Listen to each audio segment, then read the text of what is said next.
Now, there are rich pickings for things to open up this evening's program with, to talk about the latest ALP hit job ad, to talk about the real political reason why Kevin Rudd is pretending to care about what's going on in Syria, to talk about the latest opinion poll numbers. There's a million things we could talk about, and I will get to them throughout the hour. So don't worry, I won't let you down. But I want to talk about something that happened today inside Tony Abbott's launch that I think is incredibly impressive. Now, you know that I'm cheering for Tony Abbott at this election. You know that I believe it's time for us to change the government. All of those reasons are stated a million times over. But the policy that Tony Abbott announced today is brilliant. The one where certain tradies, and they're all the major ones, all of your major carpenters and welders, hairdressers, all of these people will get a HEX-style loan of $20,000. But it's not a handout, it's something that they have to pay back.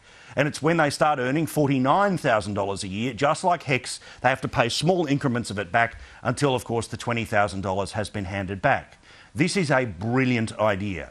As anyone who has lived with a tradie, or you know what it is like to start an apprenticeship, being paid 4/5 of bugger all while having to go out and buy tools by the hundreds which lead up to the thousands can be a huge disincentive of sticking with the apprenticeship. And also things like TAFE fees, which have gone up in many areas, yes, because of savage state government cuts, but still, they keep going up and up. So any financial assistance to people who want to learn a trade, who want to have a skill, who want to be able to build something with their hands, men and women who want to do that with their life should be given the same support as we give to people who want to become doctors or lawyers or just have an arts degree.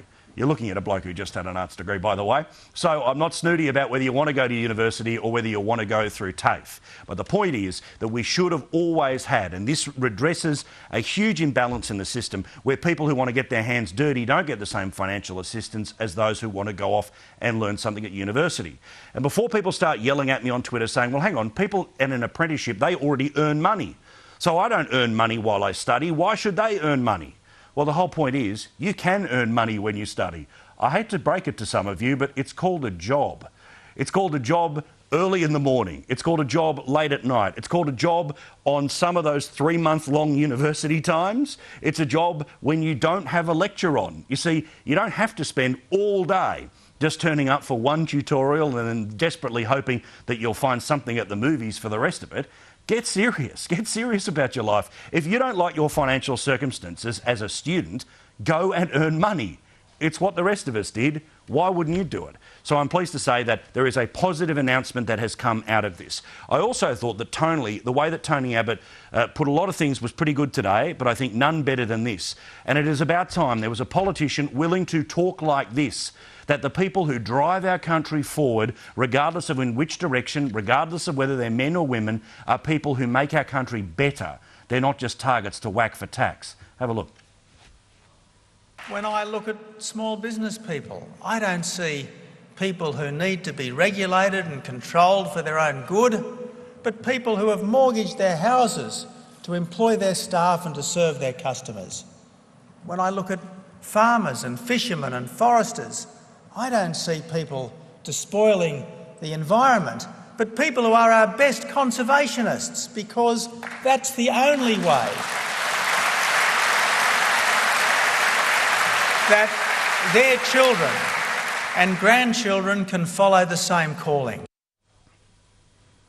Because at its heart, what this election is about, and what the past 6 years has been so damn frustrating about, is not because it's the Labor Party versus the Liberal Party, but it seems gone from the national conversation is the idea of you making a better life for your kids and you being able to have a scenario where your kids can leapfrog you and they can earn more money. They can have a bigger house. They can have a better life. They can give more money to charity. This is a prosperous nation, but it's one where we should never, ever be punished for trying to do better.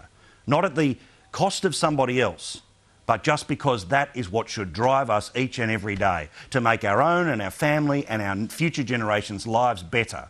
It was nice to hear a politician actually talk about that in a way that wasn't just the beauty queen speeches, but actually concrete examples of people, particularly in small business, who literally risk it all, not so they can be evil and sack people because they like doing it, but because they want to build their own life for themselves and their family.